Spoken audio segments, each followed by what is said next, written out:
Nessa aula, nós vamos falar sobre algumas métricas de estatística descritiva. Mas, Douglas, a gente não ia falar de linguagem R, porque está falando de estatística descritiva? Porque nós vamos usar o R para pedir algumas estatísticas descritivas. Eu não quero só ficar falando delas sem você entender de fato o que são elas. Então, a gente vai parar essa aula aqui e vai falar sobre algumas estatísticas descritivas. Vai entrar um pouco de matemática aqui, mas fique comigo que eu vou tentar explicar da forma mais leve possível para a gente entender essas métricas. Quais vão ser elas? A gente vai falar de média, vamos falar de variância, vamos falar de desvio padrão e vamos falar também de erro padrão. Não vamos aprofundar muito nessas métricas, mas nós vamos ter um entendimento geral do que é que elas indicam para a gente. Nós vamos calcular elas, cada uma delas aqui, passo a passo, para a gente entender isso. Então, eu vou botar um conjunto de dados aqui bem padrão, 1, 2, 3, para a gente calcular essas métricas e ver como é que elas são calculadas e, principalmente, entender o que é que elas indicam para a gente. Vamos lá. Primeiro é a média. A média é tranquilo, né? Eu só somo todos os valores e divido por N. No caso aqui, eu vou somar 1 mais 2, 3, mais 3, 6. 6 dividido pelo meu N, que é 3, 6 dividido por 3, 2. Então, a média vai ser 2. Aqui no Excel, para pedir uma métrica, eu vou usar o sinal de igual, o nome dessa métrica, no caso a média, beleza? Abro parênteses, seleciono o conjunto de dados que eu quero trabalhar, fecho o parênteses e dou um Enter. Para calcular a média, que é essa métrica mais tranquila que a gente já entende tranquilamente o que é que ela indica. Dei um zoom aqui para facilitar a nossa vida. Vou puxar para cá. Está aqui a nossa média, beleza? Então, média já foi. Vou botar que tem de outra cor aqui, ó, para a gente entender que a média já foi. Vou botar de qual cor, não. Vou mudar a cor mesmo da letra. Pronto. A média já foi. Beleza? A gente entendeu o que é a média. Acho que a maioria de vocês, ou todo mundo, entende o que é a média, mas eu preciso falar dela para chegar na variância, que não é mais tão comum assim. Então vamos lá, o que é a variância? A variância vai me dar uma indicação de quantos meus dados estão variando em torno da média, ao quadrado. A variância vai estar ao quadrado, negócio difícil de entender. Mas ela vai estar ao quadrado, a gente vai entender melhor por quê. Como é que eu faço para calcular a variação de cada valor em relação à média? Quanto é que está variando aqui, de 1 para 2? Quanto é que está variando? Geralmente, nas aulas presenciais, os alunos falam: Ah, Douglas, pega esse valor e subtrai da média, que aí você vai saber exatamente quanto é que está variando. E é uma ótima sugestão. É igual, então vai ser 1 menos a média. Então, quanto mais distante o valor tiver da média, mais distante essa subtração vai estar de zero e maior a variação. Pode ser tanto negativa como positiva. Beleza? Se o valor for idêntico à média, a variação é zero. Então, quanto mais os valores individuais estiverem próximos da média, menor vai ser essa variação individual e, logicamente, menor vai ser a variação coletiva. A variação agrupada, né? Igual a 3 menos a média. Vai estar aqui esses meus valores. Beleza? E aí, como eu pergunto assim, geralmente, como é que eu faço para ter um único valor que representa toda essa variação? E geralmente os alunos falam que soma todos esses valores, o que é um bom caminho, mas tem um probleminha aí. Qual é? Vamos somar. Somar todo mundo aqui. Vai dar zero. Tende a dar zero ou algo muito perto disso. Por quê? Porque a metade dos valores estão acima da média e a outra metade dos valores estão abaixo da média. Pode não ser exatamente metade para cima, metade para baixo, mas vai ser muito perto dessa metade, geralmente. E aí tende a dar zero ou atrapalhar essa soma aqui, tem um valor que não reflete muito bem essa variação agrupada. E aí como é que eu faço para resolver? Vou usar um artifício matemático aqui, pessoal. Só por isso eu vou usar esse artifício. Vai ser pegar esse meu valor e elevar ao quadrado. O que acontece? Um número negativo elevado ao quadrado fica positivo. Um número positivo elevado ao quadrado continua positivo. É aquela brincadeira. Menos com menos dá mais. Então, se eu estou elevando ao quadrado, vai ter menos com menos ali e vai acabar dando mais. Então, vai ser igual a esse valor elevado ao quadrado. Tá vendo? Fica positivo. Então, vou arrastar aqui para somar tudo. Então, 1 elevado ao quadrado continua sendo 1. Menos 1 elevado ao quadrado continua, dá 1. 0 elevado ao quadrado dá 0, não muda nada. Mas agora eu tenho um conjunto de dados aqui cuja soma chega mais perto de representar essa minha variação total. Na verdade, ela representa, né, a minha variação. Isso aqui é o que a gente chama de soma de quadrado. Por que soma de quadrado? Porque está somando os valores elevados ao quadrado. Quando a gente fala de regressão linear, lá no curso de bioestatística, mesmo quando a gente fala de regressão linear nova, a gente fala bastante de soma de quadrado quando a gente está entendendo a lógica dos testes. Mas tem um problema aqui. A soma de quadrado é só a soma. Então, se eu aumentar o meu n aqui, ó, eu vou aumentar os valores aqui nessa coluna, só porque eu aumentei meu n.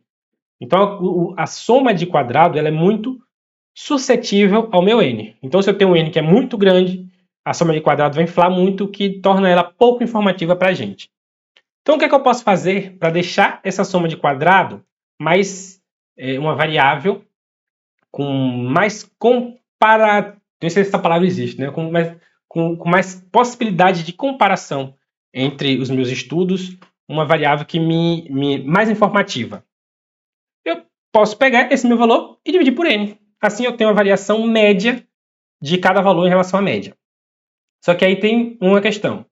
Se eu dividir por n total, eu vou ter um valor menos acurado do que se eu dividir por n menos 1.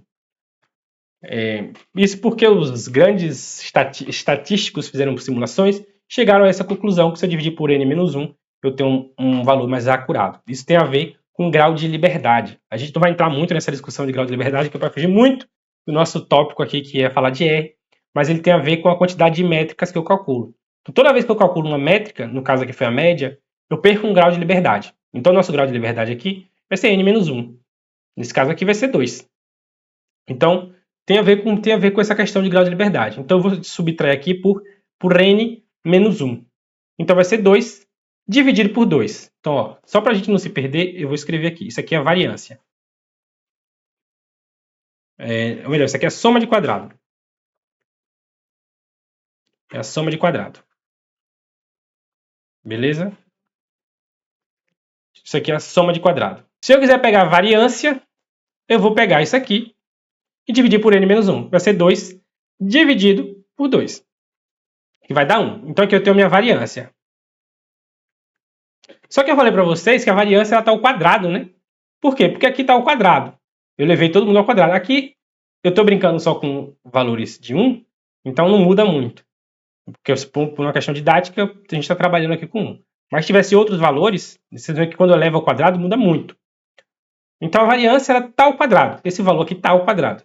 Então a variância vai ser 1 ao quadrado. Se aqui eu estivesse trabalhando com milímetros, por exemplo, a variância estaria em milímetros ao quadrado, que é uma variável estranha, né? Difícil até de imaginar. E a gente vai usar outro artifício matemático agora para tirar esse quadrado da jogada. E essa nova métrica eu vou chamar de desvio padrão. Desvio padrão. E como é que eu faço para tirar o quadrado? Simples, eu tirar a raiz quadrada do número. Se eu tirar a raiz quadrada, agora ele não está mais ao quadrado, porque eu tirei a raiz quadrada. Vai estar normal. Para fazer isso aqui no Excel, eu vou escrever o nome de raiz. Opa, ele não terminou para mim. Raiz. Abro parênteses, seleciono de quem é que eu quero a raiz quadrada. Desse aqui que é a variância. E vou calcular. Vai continuar dando 1. Porque a gente está trabalhando com um sistema mais simplificado.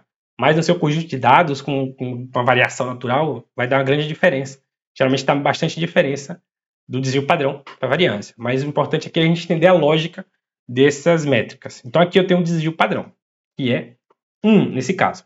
E agora vamos falar do erro padrão.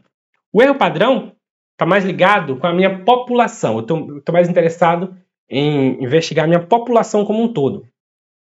Então, como é que eu vou calcular? É outra questão que os grandes, pelo menos grandes no sentido de que fizeram grandes contribuições para a estatística, descobriram que se eu pegar esse n aqui, pegar esse valor aqui do desvio padrão e dividir pela raiz quadrada de n, eu chego em um valor mais acurado que vai estar mais relacionado com a minha população e não com a minha amostra. O que é a amostra? A amostra é aquilo que você de fato coleta. O que é a população? Vai ser o conjunto de todos os seus indivíduos de interesse. Por exemplo, se eu estou interessado em medir o comprimento de asa de arara azul, eu vou lá, arara azul é um bicho difícil de achar, eu encontro 10 indivíduos. A minha amostra é 10. Mas qual é a minha população? São todas as araras azuis do mundo. Então, esse erro padrão, embora eu calcule ele com base nos padrões da minha amostra, ele vai estar mais relacionado à variação da minha população como um todo. Beleza? Então, aqui eu vou calcular o erro padrão. Nós não vamos entrar em muitos detalhes sobre erro padrão agora, porque não é muito o nosso foco, mas eu quero que você entenda que o erro padrão está mais relacionado com a minha população como um todo. Então eu vou dividir pela raiz do desvio padrão, ou melhor, pela raiz de n. Então vamos calcular qual é a raiz de n? Igual raiz. Clico aqui, ele vai me dar a raiz de n. Beleza? Ou melhor, eu quero a raiz de n, né? A raiz de n não é isso aqui, não. A raiz de n é 3. Ou melhor, o meu n é 3. Eu quero a raiz de 3. Que é aqui. A raiz de 3 tem esse valor aqui. Então vai ser 1 dividido por esse valor aqui. Vai ser igual a 1 dividido por isso aqui. Daqui o meu erro padrão. Esse valor aqui. Então o erro padrão, na verdade, é isso aqui. Isso aqui é só divisão. Então aqui a gente viu a variância média, né, que é uma métrica mais tranquila, a variância, desvio padrão e erro padrão. A gente entendeu o que cada uma dessas métricas indica para a gente e como elas são calculadas. Agora a gente vai lá para o R, a gente vai aprender a calcular cada uma dessas métricas lá no R. Ficamos por aqui, bora para a próxima aula.